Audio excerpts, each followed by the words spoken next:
Cantando puente ponme a gozar el sabrosón con sus timbales.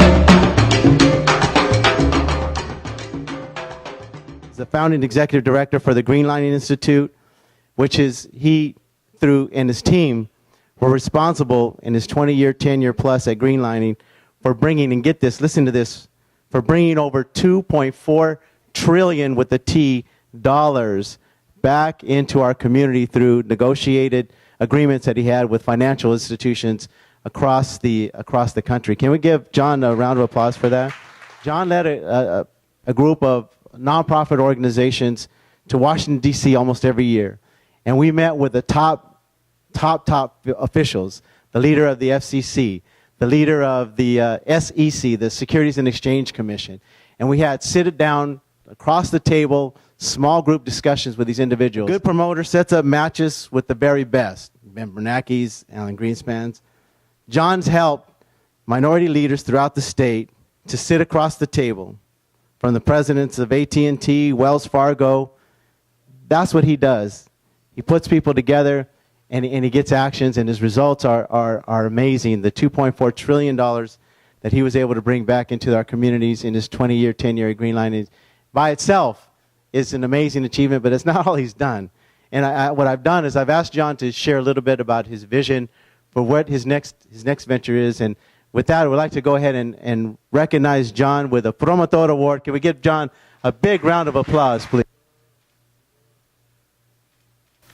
You know, it's always flattering to receive recognition for the work you do in the community from organizations. But it's a special honor to get an award from an organization like Larry's, who really helps make the world a better place. I really feel very privileged and honored to receive this award. He talked about the $2.4 trillion, and it sounds like a lot of money, and it is if I owned it. But it's a drop in the bucket of what financial institutions should have been doing. For every dollar they invested in our communities, they got between 10 and 100 back on it. Shouldn't have been that we had to force them to invest in our communities. But they learned, and they do it now without a lot of advocacy. I'm a lot like Larry. I get a new idea every 30 seconds, and one of these days I'm going to get a good one.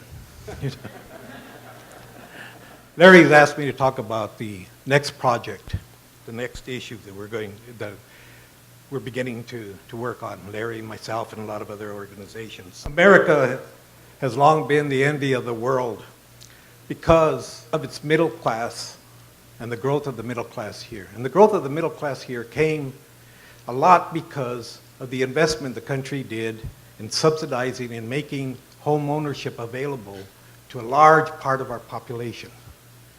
This investment, like a cycle, created an economic stability in our country that was the envy of the world. And it came about, ironically, because of a situation similar to what we're in today.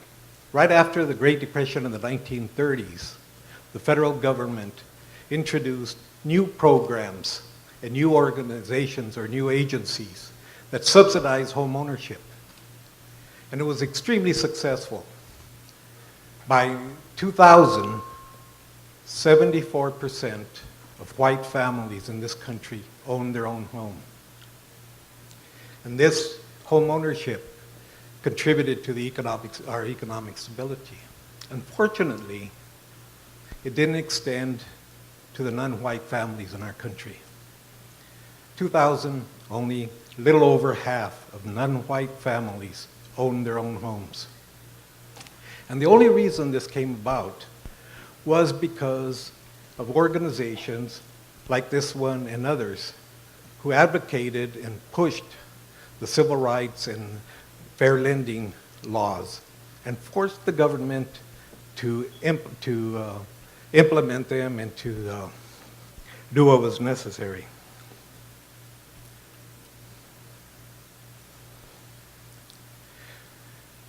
And that's the reason that we had any growth at all in our communities in home ownership. However, the recent housing crisis and what we call now the Great Recession has wiped out all the gains that our communities have made in 50 years.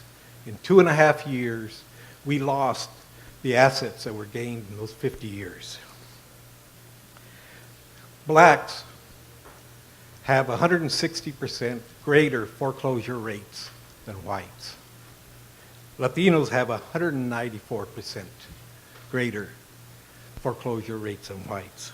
What this means is that we have lost billions of dollars in assets because home ownership has been the primary avenue for our communities to grow assets. The assets that allow our families to send their kids to college, the assets that allow our families to start small businesses, etc. That has been wiped out by this last recession. But it doesn't have to be that way.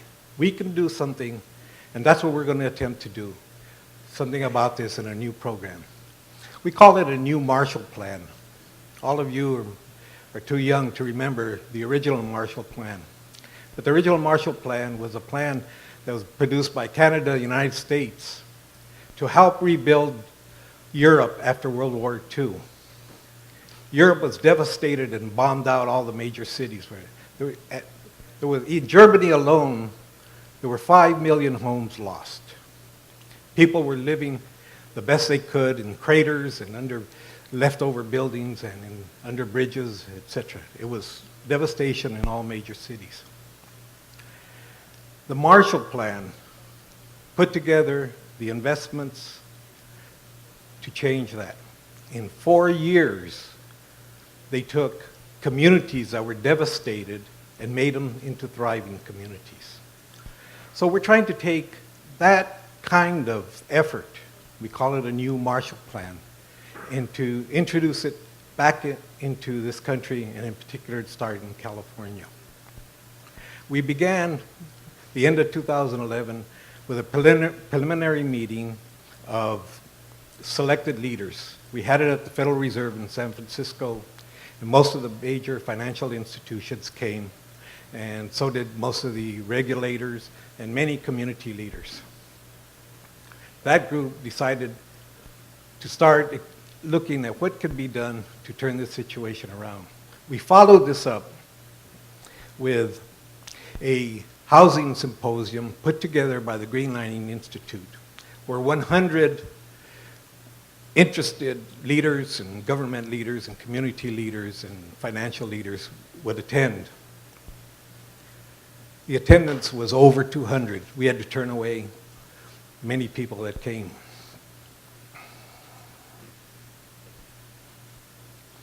Part of the people that attended that was the FDIC director, the comptroller of the currency, the director of the Federal Housing Agency, and representatives from HUD and the Federal Reserve.